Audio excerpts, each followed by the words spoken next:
Halo, selamat sore hadirin dan hadirat. Coba kalian tonton live TikTok di depan gedung KPK. Media dengan penonton lebih banyak daripada pendemo.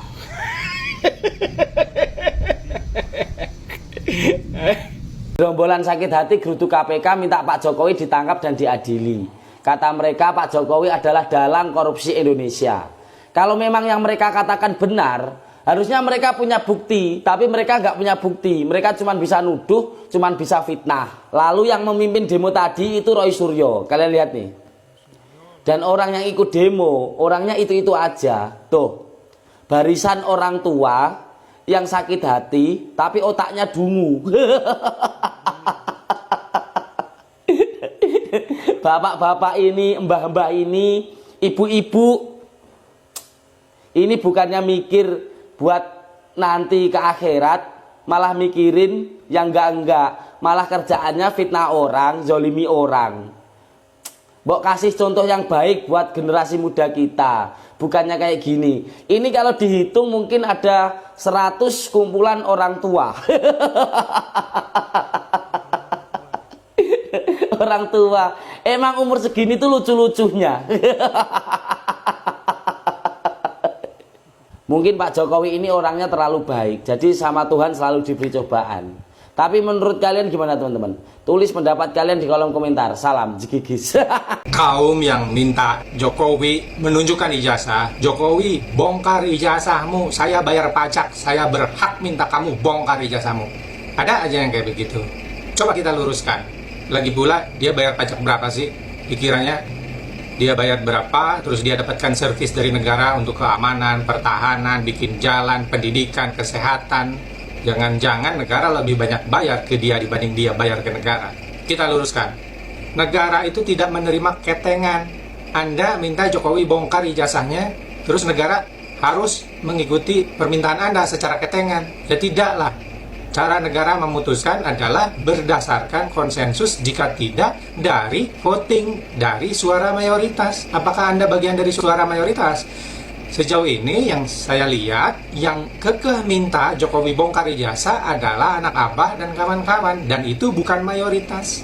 Mayoritas kemarin Pilpres dan pemilu yang paling banyak memilih adalah Prabowo Gibran, sebelumnya Jokowi. Ini yang tadi maksa Jokowi bongkar ijazahnya siapa?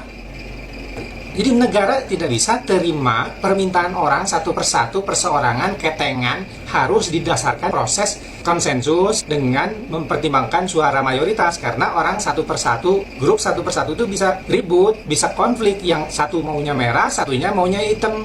Anda votingnya menang nggak? Itu yang maksa-maksa Jokowi bongkar ijazah. Yang jelas berdasarkan aturan, Jokowi sebagai individu berhak untuk menolak permintaan itu.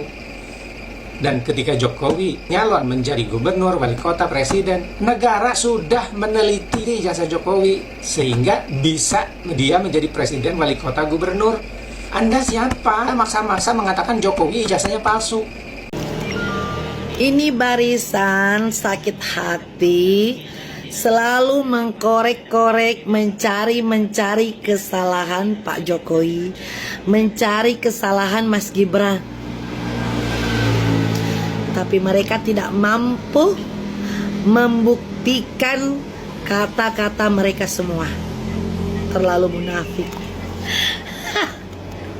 Mereka mencari bahan-bahan untuk yang bisa digoreng, karena sekarang mereka tidak ada bahan untuk menggoreng. Mulai dari akun Fufu Papa difitnah, dituduh Mas Gibran. Selanjutnya ijazah Pak Jokowi, mereka tidak mampu. Setelah itu menyerang Mas Gibran dengan ijazah juga, tidak mampu. Terus apalagi mengatai Pak Jokowi korupsi. Kalian tidak mampu menumbangkan Pak Jokowi dan Mas Gibran, memfitnah Pak Jokowi dan Mas Gibran. Kalian tidak mampu. Kalian hina Pak Jokowi dengan kata-kata PKI. Kalian hina Pak Jokowi, kalian tuduh-tuduh dan fitnah. Kalian tidak akan pernah mampu. Faham itu? Berbagai cara kalian mencari, menjelekkan agar bisa menumbangkan Pak Jokowi dan Mas Gibran.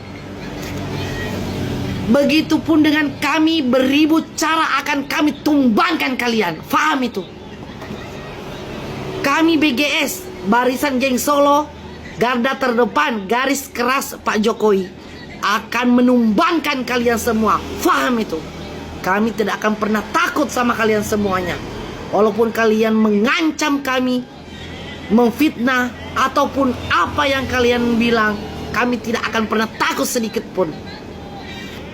Ingat, kalian berbagai cara melakukan untuk menjatuhkan, menjelekkan Pak Jokowi dan Mas Gibran, dan kami juga beribu cara kami lakukan untuk menumbangkan kalian semua. Faham? Pak Jokowi, pemilik Bloomberg TV itu pro-Yahudi. Jadi harusnya sebagai bangsa Indonesia yang menghormati Palestina, kita ikut memboikot namanya orang-orang yang pro-Yahudi.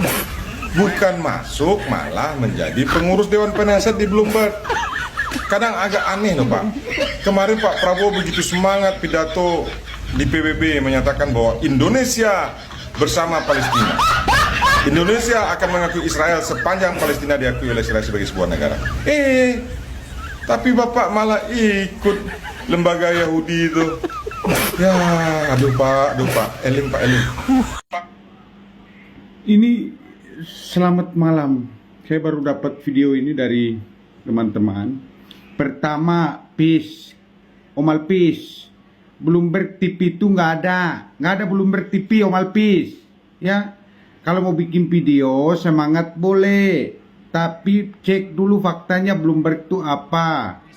Ya, Bloomberg itu perusahaan, bukan TV. Itu pun kau udah salah. Nah terus kau mau bilang Pak Jokowi jangan kerjasama dengan Bloomberg. Bloomberg itu pendirinya kan Michael Bloomberg. Dan kamu tahu 23 September Pak Prabowo bertemu Michael Bloomberg di waktu mau pidato di PBB sana. Secara nggak langsung kamu mau bilang Pak Prabowo juga pro-Yahudi. Begitu Malpis.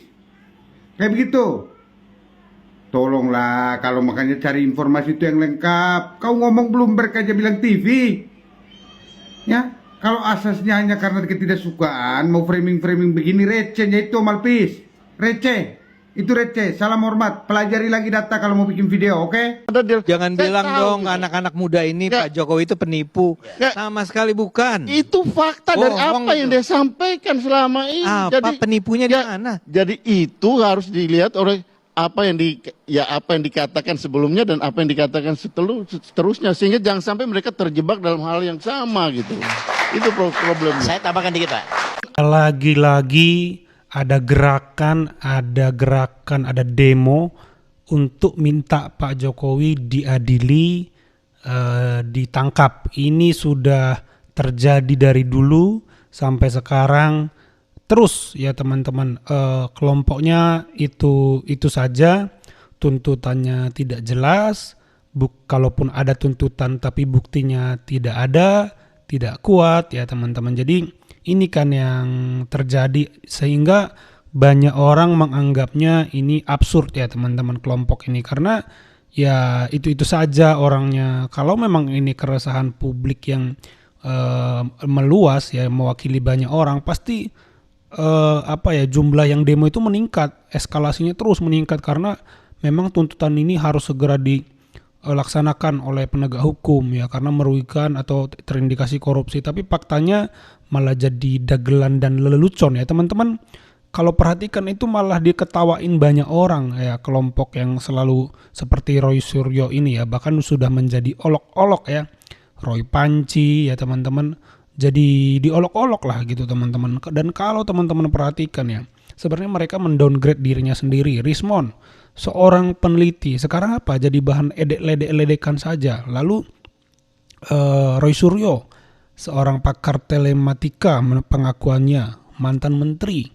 Sekarang ya diolok-olok. Jadi mereka sendiri yang membuat diri mereka itu downgrade ya teman-teman, malah merendahkan diri mereka sendiri dengan mencari-cari perkara yang tidak ada pada diri Pak Jokowi, dan ini malah membuat mereka rugi sebenarnya, citra mereka ya. Tapi mungkin mereka seperti kata Pak Jokowi, saya juga tidak tahu, tapi kata Pak Jokowi tidak mungkin napasnya panjang kalau tidak ada penyokong di belakangnya. Ini kalau kata Pak Jokowi. Tapi kalaupun tidak ada penyokongnya, ya mereka sebenarnya tidak memperoleh apa-apa sih dari apa yang mereka lakukan. Ini malah merugikan citra diri mereka sendiri ya. Tapi ya kita nggak tahu, sekali lagi bisa jadi pernyataan Pak Jokowi itu benar ya. Kalau menurut teman-teman bagaimana?